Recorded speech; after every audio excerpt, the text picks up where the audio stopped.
جب تک اس پہ بات نہ کی جائے تو بہت سے لوگوں کی گمراہی کا خطرہ ہے۔ ایک جگہ ہم نے ایک کیپشن لکھا ہوا دیکھا جس پر ہماری ہی کوئی صاحب گفتگو کر رہے ہیں، بظاہر ہمارے ہیں، باقی تو اللہ جانتا ہے، کہ کربلا کے شہیدوں میں ایک سنی شہید لکھا تھا۔ یہ بھی 2-3 دن پہلے کی بات ہے۔ زہیر قین علیہ السلام کی مثال دی تھی۔ میں کہتا ہوں حیا نہیں آتی ایسی باتیں کہتے ہوئے۔ زہیر قین کی اس زندگی کو سامنے رکھ کے یہ سوء استفادہ کیا گیا کہ زہیر واقعاً ان خلفاء کو برحق سمجھتے تھے، یہ اس میں کوئی شک نہیں، اس لیے امام حسین علیہ السلام کو وہ اوائڈ کر رہے تھے، امام سے ملاقات نہیں کرنا چاہتے تھے، یہ سب تاریخ میں موجود ہے۔ لیکن جب ایک مرتبہ ابا عبداللہ الحسین علیہ السلام سے ملاقات ہو گئی اور پھر امام حسین علیہ السلام کے لشکر میں شامل ہو گئے، میمنہ اور میسرہ کے سرداروں میں آپ حبیب ابن مظاہر اور زہیر قین کا آپ کو نام ملے گا۔ یعنی امام حسین علیہ السلام اپنے لشکر میں کسی ایسے کو لینا چاہیں گے کہ جس کے دل میں اب تک انہی کی ماں کے قاتلوں کے لیے محبت موجود ہے۔ ذرا سوچے تو صحیح اس کا نتیجہ کیا نکلتا ہے۔ میرے لیے تمام مسلمان بھائی محترم ہیں، لیکن میں بات یہ کرنا چاہ رہا ہوں کہ اس سے تو پھر یہ جملہ بھی کہہ دیجئے کہ جب حضرت حر آئے ہیں وہ یزید کے لشکر سے آئے نا، تو کیا کوئی جملہ کہنا بجا ہے کہ امام حسین علیہ السلام کے لشکر میں تو یزیدی بھی شامل تھے؟ نعوذ باللہ من ذالک۔ ارے وہ یزیدیت کو چھوڑ کر آئے ہیں امام حسین کے پاس، وہ یزیدی رہتے ہوئے تھوڑی ہے امام حسین کے لشکر میں، اپنے آپ کو بدل کر آئے ہیں امام حسین علیہ السلام کے پاس۔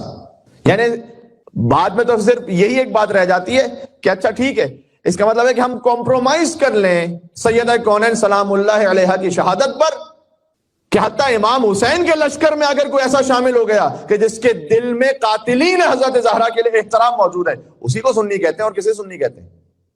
تو پھر آپ یہ ایام فاطمیہ کیوں کر رہے ہیں؟ پھر امام حسین علیہ السلام کو کیا منہ جواب دیں، کیا دکھائیں گے وہ؟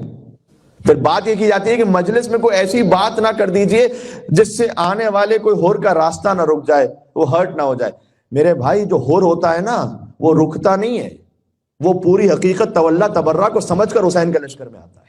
پھر بات یہ کی جاتی ہے کہ مجلس میں کوئی ایسی بات نہ کر دیجئے جس سے آنے والے کوئی ہور کا راستہ نہ رک جائے، وہ ہرٹ نہ ہو جائے۔ میرے بھائی جو ہور ہوتا ہے نا وہ رکتا نہیں ہے، وہ پوری حقیقت تولا تبرہ کو سمجھ کر حسین کے لشکر میں آتا ہے۔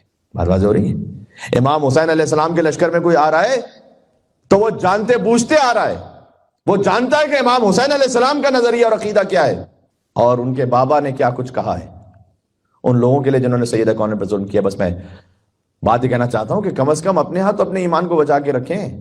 سبحان اللہ، ہور گھیر کر حسین کو لائے تھے کربلا، ہور گھیر کر لائے تھے نا امام حسین کو، تو اب جب ہور گھیر کر لائے امام حسین کو کربلا اور امام حسین کے لشکر میں آ رہے ہیں تو ابھی تک اسی سوچ کو رکھتے ہوئے آ رہے ہیں کہ حسین کے لشکر میں نا، ہور گھیر کر حسین کو لائے تھے کربلا، ہور کو حسین گھیر کر جنت میں لے گئے۔ آل محمد کا حق کیا ہے؟ آل محمد کا حق یہ ہے کہ ان کے لیے ولایت رکھیں دل میں اور ان کے عہدہ سے برات رکھیں دل میں، یہ حق آل محمد ہے۔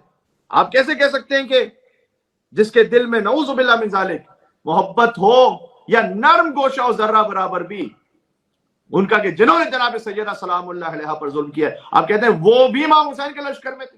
ارے وہ شیعہ نہیں رہتا، حسین کے لشکر میں ہونا دور کی بات ہے، وہ شیعہ نہیں رہتا انسان۔ عجب ہے، عجب آفت ہے واقع۔